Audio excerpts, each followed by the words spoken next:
In this video, we'll be talking about descriptive statistics. When you begin to analyze data, it's important to first explore your data before you spend time building complicated models. One easy way to do so is to calculate some descriptive statistics for your data. Descriptive statistical analysis helps to describe basic features of a data set and obtains a short summary about the sample and measures of the data. Let's show you a couple different useful methods. One way in which we can do this is by using the describe function in Pandas. Using the describe function and applying it on your data frame, the describe function automatically computes basic statistics for all numerical variables. It shows the mean, the total number of data points, the standard deviation, the quartiles, and the extreme values. Any NaN values are automatically skipped in these statistics.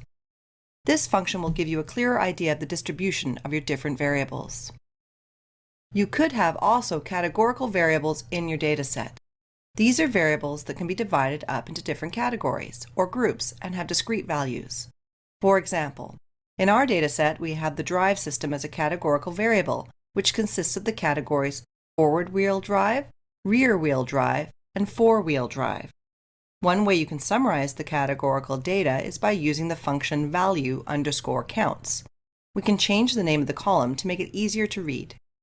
We see that we have 118 cars in the front-wheel drive category, 75 cars in the rear-wheel drive category, and 8 cars in the four-wheel drive category. Box plots are a great way to visualize numeric data, since you can visualize the various distributions of the data. The main features that the box plot shows are the median of the data, which represents where the middle data point is. The upper quartile shows where the 75th percentile is. The lower quartile shows where the 25th percentile is. The data between the upper and lower quartile represents the interquartile range. Next, you have the lower and upper extremes. These are calculated as 1.5 times the interquartile range above the 75th percentile, and as 1.5 times the IQR below the 25th percentile. Finally, box plots also display outliers as individual dots that occur outside the upper and lower extremes. With box plots, you can easily spot outliers and also see the distribution and skewness of the data. Box plots make it easy to compare between groups. In this example, using box plot, we can see the distribution of different categories of the drive wheels feature over price feature.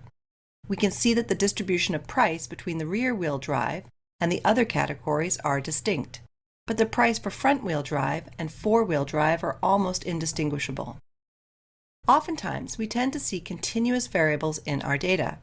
These data points are numbers contained in some range. For example, in our data set, price and engine size are continuous variables. What if we want to understand the relationship between engine size and price? Could engine size possibly predict the price of a car?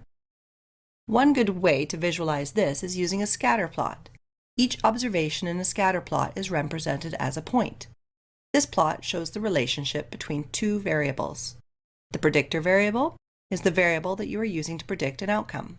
In this case, our predictor variable is the engine size.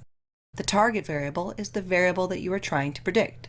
In this case, our target variable is the price, since this would be the outcome. In a scatter plot, we typically set the predictor variable on the x-axis or horizontal axis, and we set the target variable on the y-axis or vertical axis. In this case, we will thus plot the engine size on the x-axis and the price on the y-axis. We are using the matplotlib function scatter here, taking in x and a y variable. Something to note is that it's always important to label your axes and write a general plot title so that you know what you're looking at. Now, how is the variable engine size related to price? From the scatter plot, we see that as the engine size goes up, the price of the car also goes up. This is giving us an initial indication that there is a positive linear relationship between these two variables.